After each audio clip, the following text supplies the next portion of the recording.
Good morning, good evening, good afternoon, good night, good time of day, whatever it may be for you.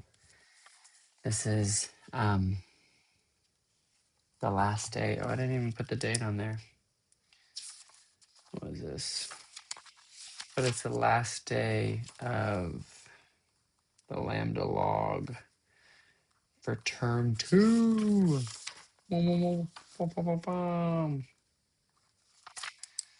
This is week 11, day 4. Friday was Good Friday, and so is a national holiday. We didn't take it at all. And so we had a quick little company meeting, but basically it was just to fill out the surveys for all the classes. So we did that. I mostly talked. And then I joined the Peri Banyas group to do an intro to the English comedy of manners, which is the Restoration time period. And that was fun. And that's what I took all my little notes on. Because that's all I had today, because I did all my tutorials yesterday.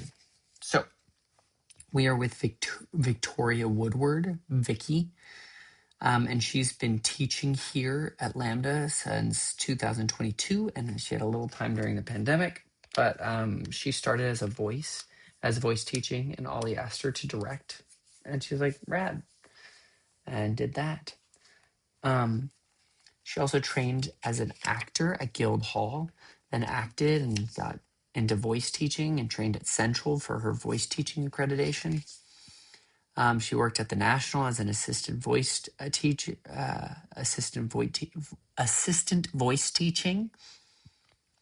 and currently works at LAMDA and RADA. She did her first degree at Cambridge in literature, and she thinks comedy of manners is a strange term because it's such an expansive time period. It goes all the way. It starts in Restoration and goes past Oscar Wilde. So she thinks Restoration is a much better time period, a much better definition of the time period. So what is Restoration? So it's about the rich people. It's about class and sex and money. It's important to know the history of the time. This is excuse me, the royalists versus the Puritans, because Oliver Cromwell came in and he established the Commonwealth after they beheaded Charles I in at the end of the Civil War in 1649. And that was 1649 till 1660. That was the Commonwealth time, or the interregnum. Don't know how to pronounce that exactly. But everything was religious and controlled. There was no theater, no dance, no singing except hymns. And in 1660, Charles II, who was banished and was living it up in Europe and in France, he was replaced on the throne. And Charles II established hedonism and fun and girls on stage. Women were allowed to act for the first time, and they were in breeches roles a lot, so that men could look at their legs. And women started writing plays for the first time. This was really leaned into archetypes like the fop, which really embody that hedonism and not necessarily gay. But flamboyant and over the top and giant wigs and stuff. There's the ingenue, the young, clever, marriageable girl. But she has volition, she has choice. And there's the clever servants who are typically selfish. There's the rake, who's the ladies' man, sexually voracious and witty and charming. And then there's the disappointed woman, and the old battle axe, who is an old woman who was unmarried or widowed. And then a lot of programs cut this section out of the education. So we're really lucky to be able to have this section because it's fun stuff, but it's all focused on a small kind of elite group. And so that's been frowned on for a little bit. And so they wanted to expand into other things. But it's cool that we get to study it. And then these plays are not non-problematic. They do with misogyny and rape and other things a lot. But yeah, people are two-faced liars. And women's virginity and chastity was very important. Widows, in a way, were more like sexually liberated because they weren't losing their virginity in any way. So themes that we're talking about is class versus class and money, status, sex, language, as in like speaking the language and the wit of language, and the town versus the country. So language, you are what you speak. Wit is your currency. Wit can even increase your status. So the language is difficult and layered. There were two acting companies at the time. There's the King's Company, run by King Charles II. That's right? Yeah. And the Duke's Company, which was his brother's company. And actors were like rock stars. They were paid more like for applause. If you got more applause, you got more money. And it was real life, was intertwined, like playwrights wrote with the actors' lives in mind, and it was very current. So like if there's this love triangle going on in real life, they would like put those actors on stage, like imitating their real life problems.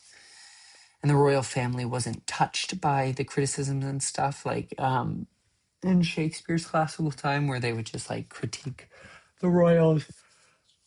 Excuse me, but put it in a different time, a different place like Italy or Verona or something. But the aristocracy, there it is, aristocracy was the subject of ridicule and judgment and critique. It's important to know you're in a comedy. You're not playing for laughs. You're still playing truth, but you do need to be in touch with your funny bone and connect with the audience. The construction of a play is like the construction of a house. There were architects who wrote plays, and it was very specific in how it was written. Many of the playwrights were Irish too, which is a fun fact. And you need the style and energy of a character, but you need to really center and connect it with truth. So it's a fun challenge, and you can do both style and truth. You can be big but maintain the truth. Find that inner life underneath the external. Emotionality was looked down on, and so language was used to hide that. And it's very layered and subtextual. Language was language was play and it was sport. Artifice does not necessarily mean artificial. And what does my character want, right? Is it sex, money, survival, right? And then they pursue it with 100% of themselves. Yeah. A like Big Bang Theory is like a descendant of this because people are very witty and have that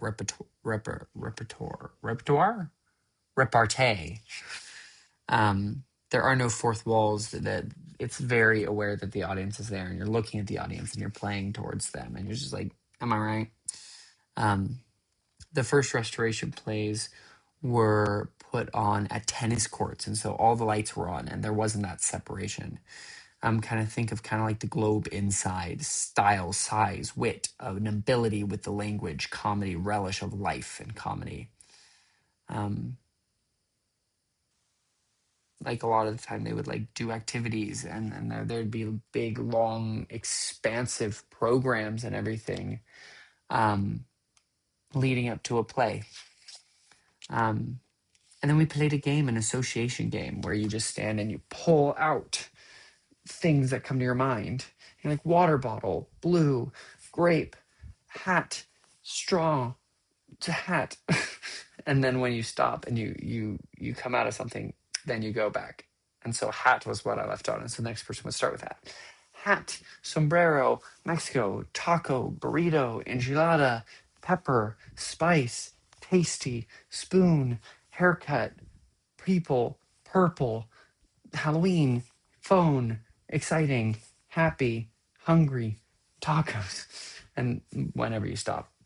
I did much better right then than I did during it. But yeah.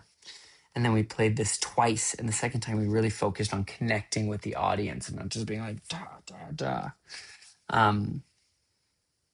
And we really letting things open and relax and closing in ourselves. Then we played another game of antitheses. So one person would say, I love an adjective and noun, like I love blue water bottles. Shout out Sandridge. Then the other person would say, I hate water bottles, but I love, and then they would either change the adjective or the noun. But I love white water bottles, or I love blue oceans. Um, and then we used very flowery language. And so we just used very detailed. It's like I love cool, warm. I love temper. I don't know. It's like I can't think right now. It's a little late. I fly out tomorrow, and I was gonna wake up in 2 hours, but I'm still not packed. I think I'm just gonna stay out, party. Um, but yeah. So it's like, oh, I love a fall day where it's crisp and you can walk on the crunchy leaves and there's the smell of pumpkin and cinnamon in the air, and you're walking in the park and you see kids playing with dogs and these things. And then you go, and then someone else goes, I hate that. And then they like twist it and use words to make it bad. It's like, I hate the overly chilly cliche sweater weather, gross, dumb, blah blah blah blah blah blah blah blah blah. And I'd say, but I love, and then they take that to the next person, and it was really fun.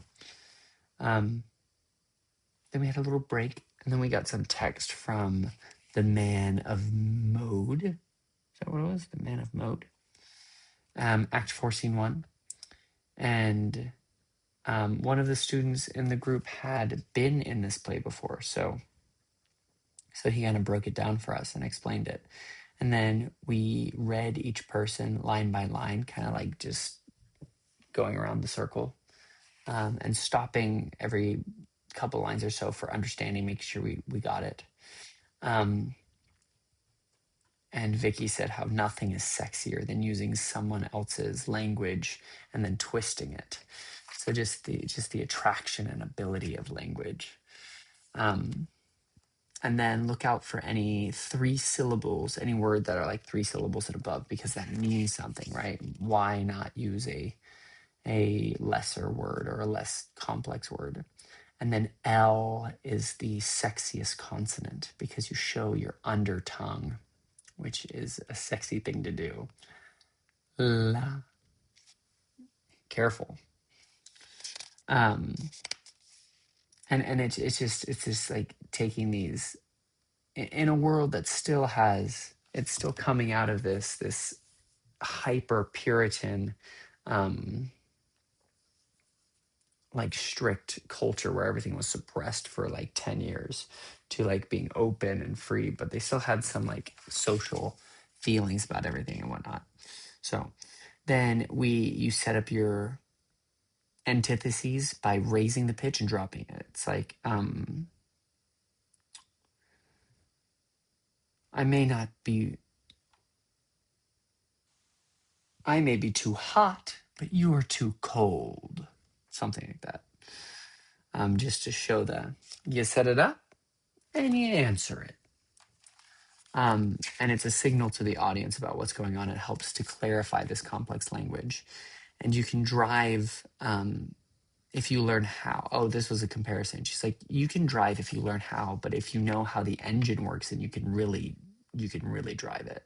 So the same thing works in this, as you understand the antitheses and the rhetoric and all the things that we were learning in George's class this term, then you can really use it well.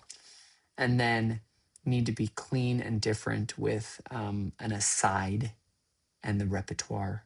It's like if you're being repartee, I think is what I meant to write there. But if you're saying like an aside, it needs to be different. Like, oh, you're so silly.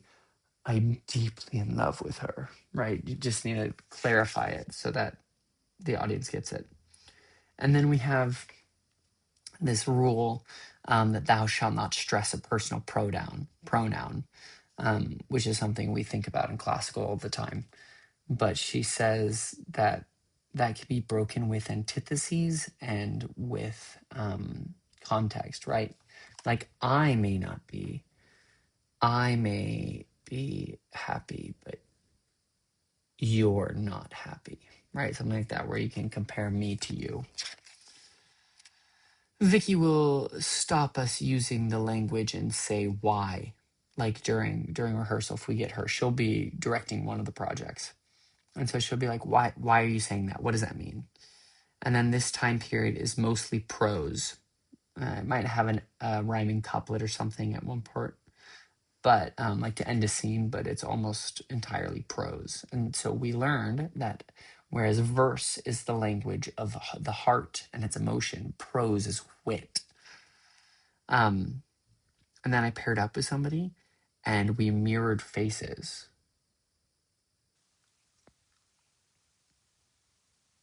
Generally, slowly, just to practice the exaggeration and also listening.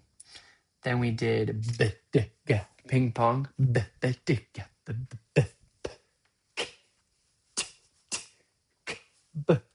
of motion that out. And then we did it with gibberish gossip.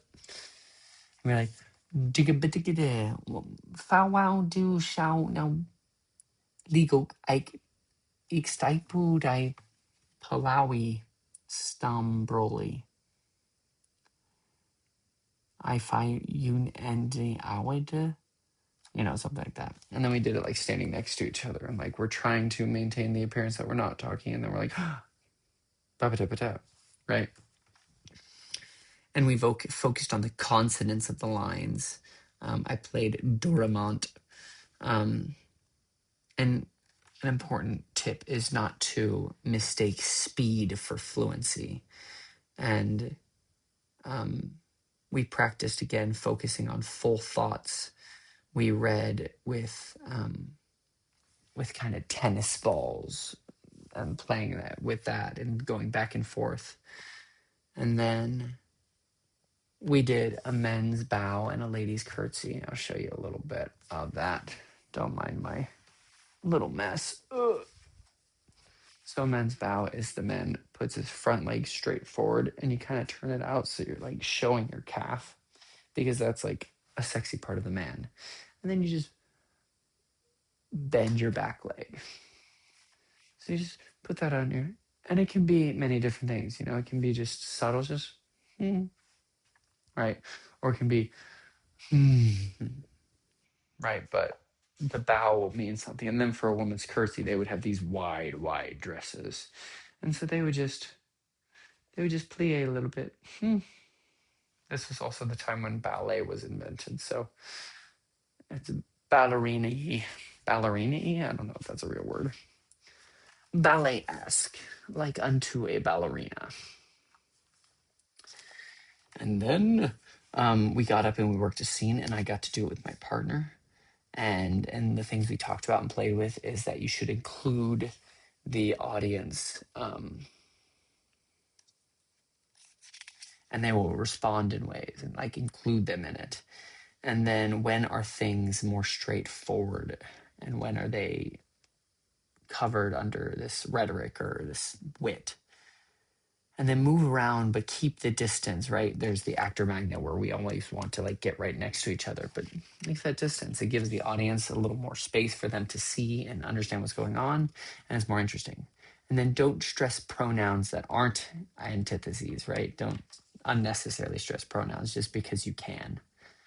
And yeah, and then after the show, I watched Earthquakes. After this class, I watched Earthquakes in London, and it was not my favorite play. It was well acted, well directed. It was interesting. It was about this another family, and they were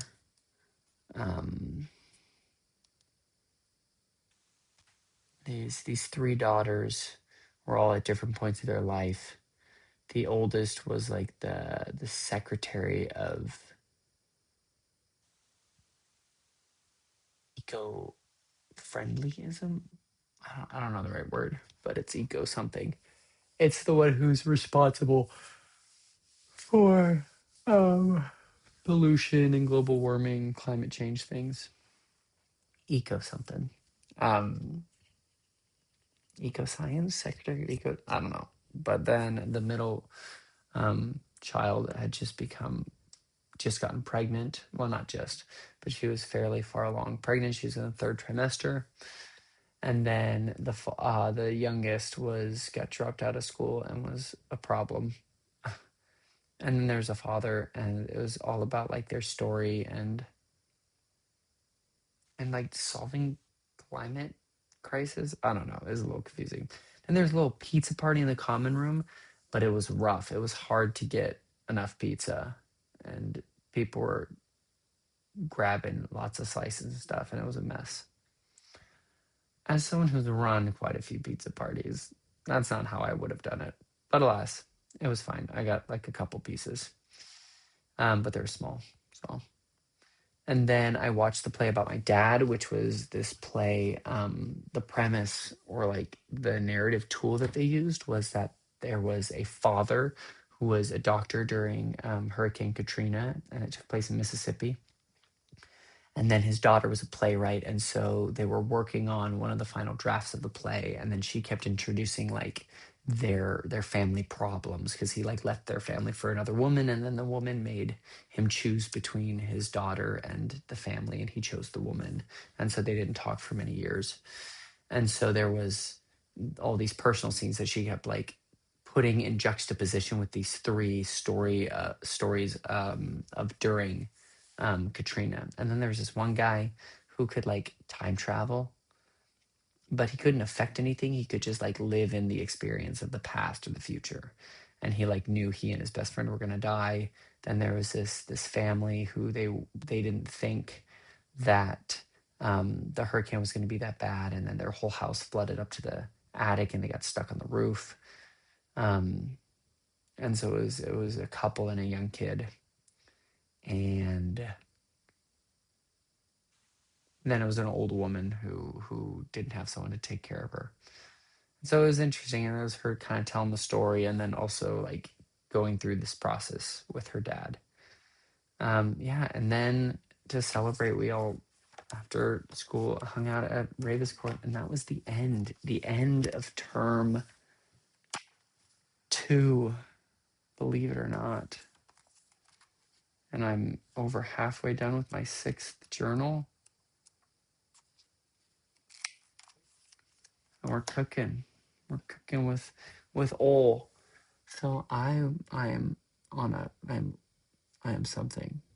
I'm leaving soon, like a couple hours. I'll pack, and yeah.